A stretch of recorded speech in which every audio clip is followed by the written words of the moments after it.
땅의 보물에 관한 내용이고 하늘의 보물에 관한 내용을 말씀하고 있습니다. 오늘날 우리는 땅에서 나는 모든 것들을 매우 귀중하게 여깁니다. 보물처럼 여기는 거죠. 좋은 것이기 때문에 그렇습니다. 그런데 이 좋은 땅의 보물의 문제가 우리들에게 있는데 이것을 서로 가지려고 막 노력하다 보니까 경쟁이 되고 그로 말미암아 다툼이 생기게 되고 또한 상처를 입게 되고 어떤 경우에는 큰 피해를 입게 되는 것이 땅에서 벌어지는 모든 이야기이지요. 그렇기 때문에 주님께서는 마태복음 6장 20절 오늘 윤종이가 읽은 하나님의 말씀입니다. 땅의 보물을 쌓기를 이제는 좀 그만두고 하늘의 보물을 쌓는 일에 열심을 내라, 그 말씀을 주셨어요. 그 말씀 이어서 24절을 보면은 사람이 두 주인을 섬길 수 없듯이 하나님과 재물을 겸하여 섬길 수 없으며 보물이 있는 그곳에는 내 마음이 있으므로 우리들의 마음을 하나님께 두라. 우리들의 마음이 너무 땅의 보물에 집착해 있다 보니까 우리가 지치고 어떤 경우에는 싸움도 나고 상처도 입고 그런 일들이 너무나도 많은 그러한 때에 보물을 땅에 쌓아두는 그 일을 조금 중단하고 아니 좀 단절하고 그 마음을 하나님께 두라, 눈을 들어 하늘을 바라보라, 이 말씀을 주님께서 하시고 있는 말씀이 오늘 핵심적인 말씀이 되겠습니다. 그런데 이러한 말씀이 오늘 읽은 마태복음 6장 19절에도 나와 있지만 마태복음 19장, 마가복음 10장, 누가복음 18장, 마태, 마가, 누가 공관복음서거든요. 이 세 가지 복음서에 동시에 나와 있습니다. 동시에 나와 있고 글자 하나가 틀리지 않습니다. 우리 같은 말씀이라도 마태, 마가, 누가가 조금씩 다르게 표현을 하고 있거든요. 마태복음은 구약 성경과 연결하려고 하고 있고 마가복음은 이야기를 통해서 복음을 전하려고 하고 있고 누가복음은 치유를 통해서 복음을 전하려고 하는 내용들이 강하게 들어 있는데 이 마가복음, 마태복음, 누가복음 오늘 읽은 땅의 보물 그것보다는 하늘의 보물로 쌓으라, 이 말씀의 내용은요 토시 하나 틀리지가 않습니다. 그래서 이러한 말씀을 우리는 뭐라고 얘기하냐면은 공관복음서 모두에 기록된 예수님의 어록이다, 이렇게 이야기를 합니다. 예수님의 어록을 마태, 마가, 누가가 영감으로 기록된 말씀이라고 이야기를 하고 있는 것이지요. 그렇습니다. 이 말씀의 내용은 이렇게 이어지고 있습니다.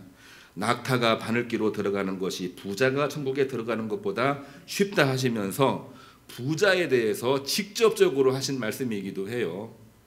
왜 부자에 대해서 직접적으로 말씀을 했느냐?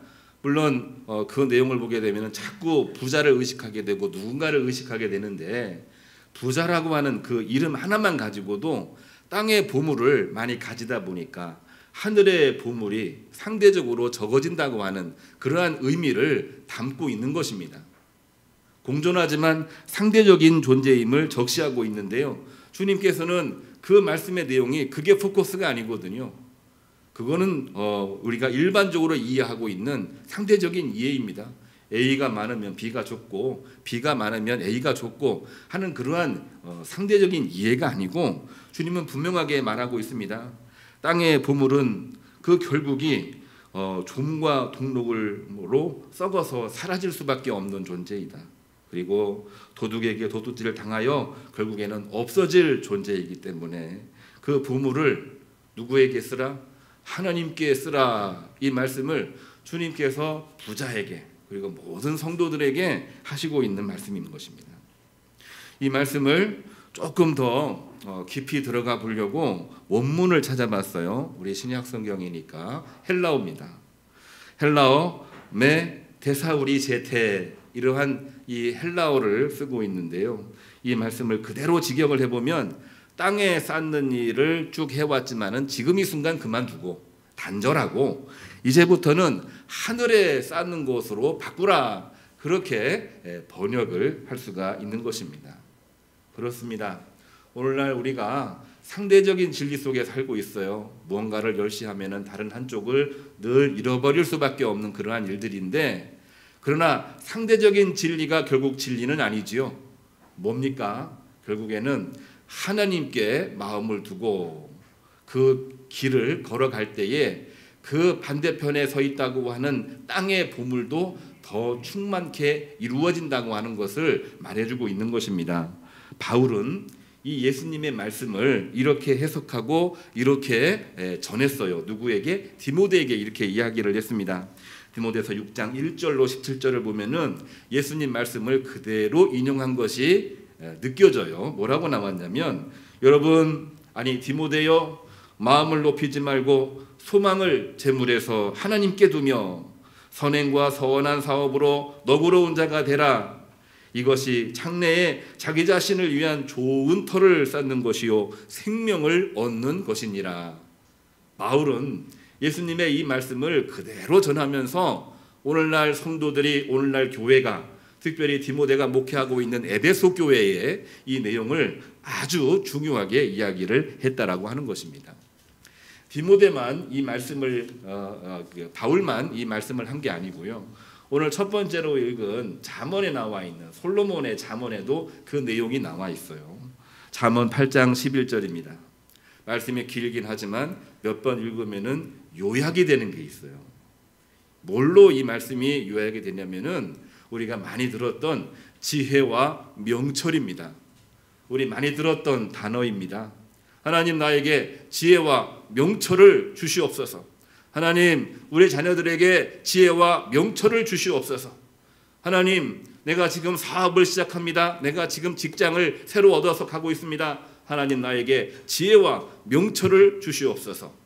우리가 늘 기도하는 이 기도의 제목입니다. 12절을 보면은 솔로몬은 이렇게 고백을 하면서 기록을 했습니다. 뭐라고 했냐면은 지혜는 명철로 주소를 삼는다. 표현이 조금 이제 그 은유적인 그러한 표현인데요. 지혜는 명철로 주소를 삼는다. 이 말씀 한번 잘 음미해 보시기를 바랍니다. 지혜라고 하는 단어는 이 히브리어에서 호크마라고 하는 단어를 쓰고 있습니다. 이것은 하나님을 경외할 때에 얻을 수 있는 진리입니다. 그래서 이거를 지혜라고 이야기를 했고 솔로몬도 그 지혜를 얻었던 것입니다. 명철이라고 하는 단어는 오르마라고 하는 이 히브리어를 쓰고 있는데 우리가 일반적으로 알고 있는 명철은 슬기로움이거든요. 이해를 행함에 있어서 아주 짜임새 있게 아주 열심히 그리고 정말 목표를 향해서 열심히 달려가고 있는 슬기로움인데 이 말을 다른 말로 표현하면은 몸부림치는 슬기로움으로 이야기를 하고 있는 것입니다. 지혜라고 하는 것은 하나님과의 관계에서 얻는 지식을 말하고 있는 것이고 명철이라고 하는 것은 그 하나님의 진리로 이 땅을 살아가면서 거기에서 얻는 하나님의 진리를 말하고 있는 것입니다. 하나님과의 관계, 지혜, 세상과의 관계, 명철. 그렇기 때문에 솔로몬은 지혜라고 하는 것은 명철을 통해서 완성되어진다고 하는 말로 우리가 이해할 수가 있는 것입니다. 결국에는 땅의 보물을 하늘의 보물로 바꿀 수 있을 때 그때에 비로소 하나님의 은혜가 있다라고 하는 것입니다. 솔로몬의 삶이 그랬습니다. 17절을 보게 되면은 그런 사람이 하나님을 만날 것이요 부귀와 재물과 공의로 다시 열매를 맺으리라. 솔로몬이 그러한 삶을 살았듯이 하늘의 보물은 결국은 땅의 보물로 다시 채워지는 것임을 분명하게 이 말씀은 우리에게 주시고 있는 것입니다. 물론 이 말씀을 우리가 이 비판적인 시각으로 보면은 다른 이해를 하는 경우들이 없는 것은 아닙니다. 예를 들면은 결국은 더 많은 땅의 보물을 위해서 전술적으로 좀 일시적으로 좀 거짓도 좀 섞어가면서 하늘의 보물을 추구하라고 하는 기복주의로 우리가 이해하는 경우들이 있어요. 우리가 하늘의 보물을 얻으라고 하는 것은 하나님의 말씀, 예수 그리스도 성령을 우리 마음속에 모시라고 하는 것인데 이것의 목적 자체가 땅의 재물을 얻기 위해서 얻는 것이라고 한다면은 그거는 거짓된 기복주의라고 말할 수가 있는 것입니다.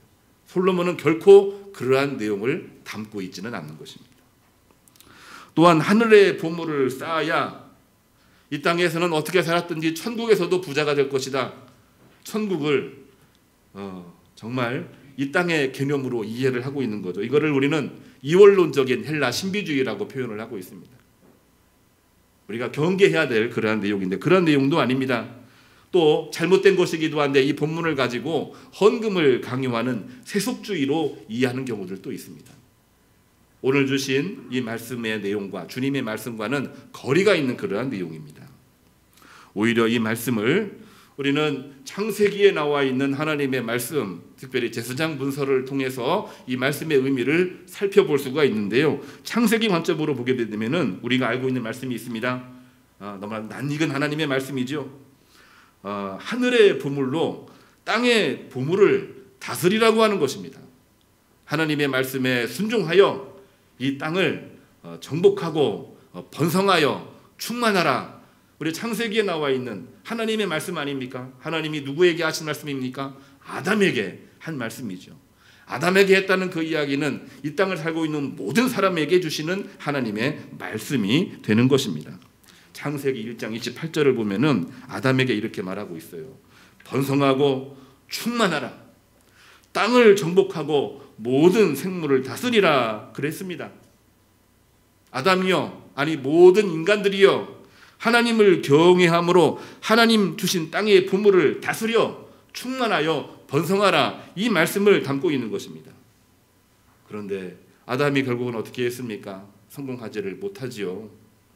아담은 땅의 보물을 너무나도 귀하게 여긴 나머지 땅의 보물이 결국에는 모든 것을 얻는 것이구나, 이 악한 이 뱀에게 유혹과 미혹에 빠져서 내가 이 선악과를 먹으면 너도 하나님처럼 될 것이다, 그 유혹에 그 미혹에 넘어가서 하나님 앞에 불순종함으로 결국에는 부끄러움을 느꼈고 에덴 동산에서 쫓겨나는 그러한 비운을 맞이하게 되었다라고 하는 것입니다. 그러나 그럼에도 불구하고 우리가 하늘의 보물 하나님을 우리 마음속에 모실 때에 그때부터 우리는 하나님의 놀라운 은총이 임하는 것입니다. 번성합니다. 충만합니다. 그리고 그 안에서 하나님의 역사가 이루어지게 되는 것입니다.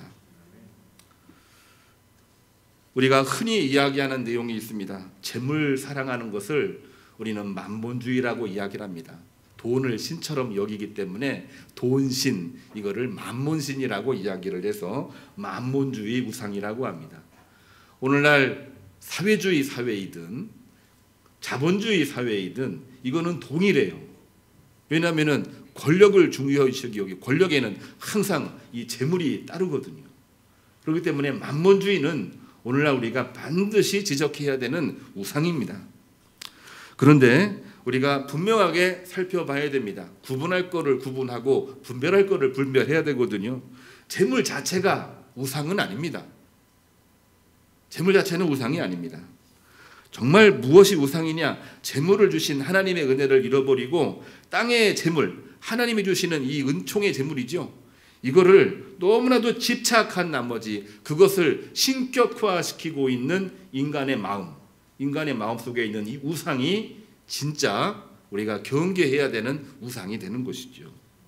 오히려 우리가 본질적으로 하나님의 말씀을 잘 살펴보게 되면은 땅의 보물은 하나님이 약속하신 땅과 자손에 대한 복 중에 하나입니다. 창세기의 관점으로 분명하게 이야기를 했습니다. 땅에서 번성하라, 땅에서 정복하라, 땅에서 충만하라, 차고 넘치는 은혜를 우리에게 주신 거예요. 그렇기 때문에 이것은 하나님이 주신 복 중에 하나입니다.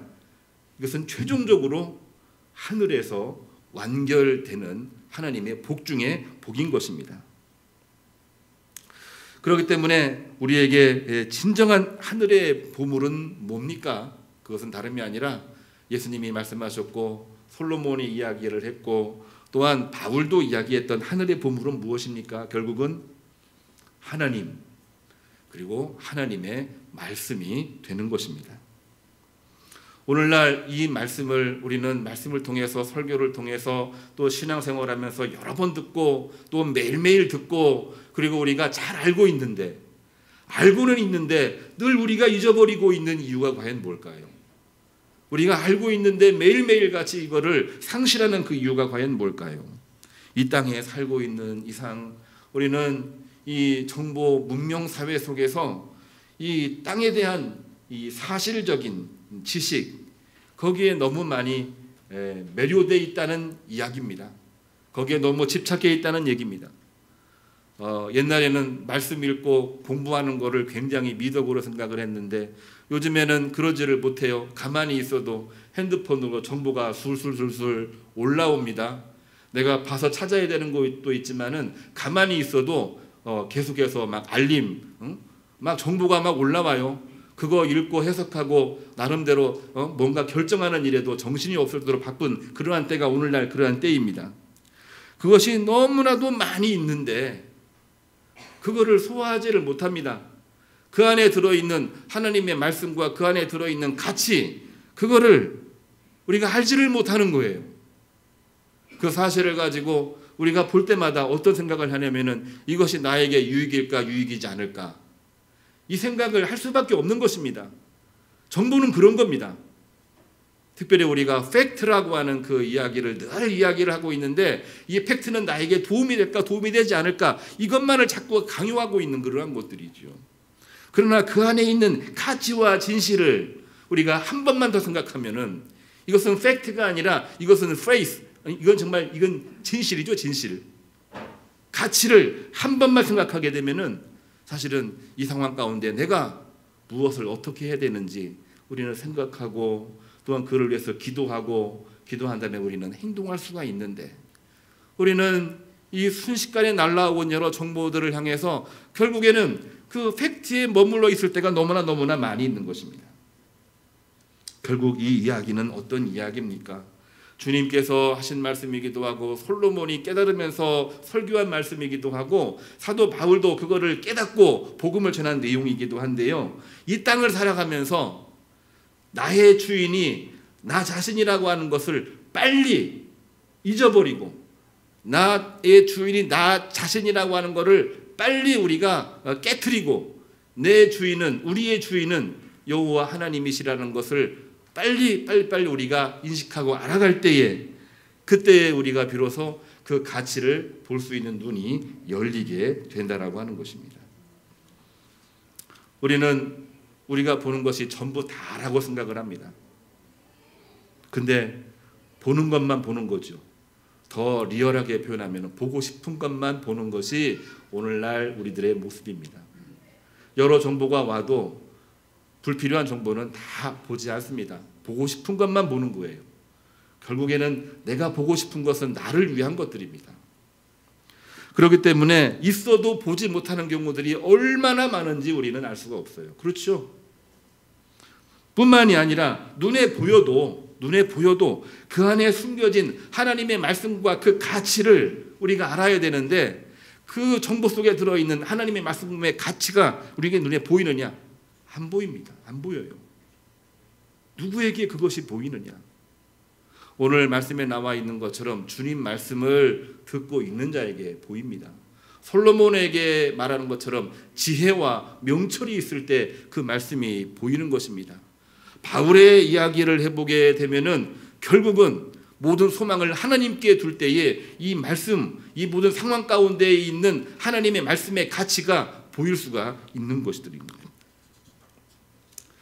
그 가치를 오늘 세 번째로 읽었던 본문 말씀 베드로전서 2장 13절에서는 베드로가 그 가치에 대해서 설명을 하고 있습니다. 뭐라고 설명을 했습니까?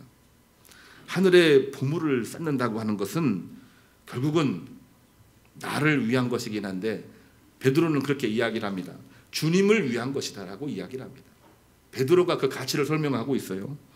주님을 위한 것이기 때문에 순종해야 되고 또한 순종하는 중에 정욕을 제어함으로써 결국에는 이방인들을 회개케 한다라고 하는 얘기입니다.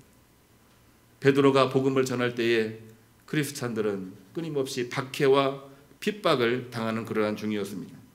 그리고 늘 조롱하고 비방을 했습니다. 그러나 이 모든 상황을 주님을 위한 것으로 바꾸어 나갈 때 그때에 이방인들이 회개하고 돌아오는 역사를 이룰 수 있다. 베드로는 그 가치를 설명을 하면서 복음을 전했던 그러한 사도가 되었다라고 하는 것입니다. 2장 15절을 보면은 우리에게 중요한 말씀이 있습니다. 베드로가 복음을 전하고 있는 내용입니다. 너희에게 자유가 있으나 우리가 그리스도의 은혜로 자유함을 입었습니다. 자유가 있으나 그것을 악을 가리는 데 쓰지 말고 오직 하나님의 종과 같이 하라. 사람에게 보이려고 의를 행치 말고 오직 하나님을 위해 땅의 보물을 하늘의 보물로 바꾸라. 이 말씀을 주시고 있는 것입니다. 베드로는 그러한 고백을 하면서 복음을 증거했어요.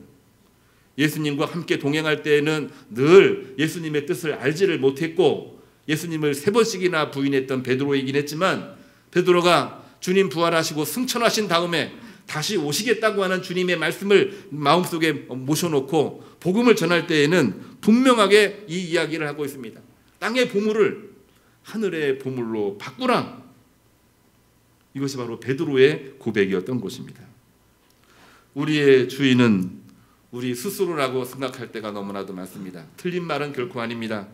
그러나 더 근본적으로 더 궁극적으로 이야기를 해보면 우리의 주인은 우리 자신이 아니라 우리를 지으신 여호와 하나님이심을 우리가 알 때에 바로 그때에 솔로몬이 말한 지혜와 명철이 들어가는 것이고 주님께서 말씀하신 그야말로 하늘의 보물로 땅의 보물을 얻을 수 있는 은총이 있는 것입니다. 오늘 교회학교 주제의 말씀이 우리의 주인은 여호와 하나님이라고 하는 그러한 주제입니다. 세상에 아무리 귀한 보물이 있다고 할지라도 우리의 주인은 그 보물을 주신 하나님. 우리 어린이들한테 이 말씀을 전했어요. 보물이 뭐니 물어보면은 보물은 보물이지요.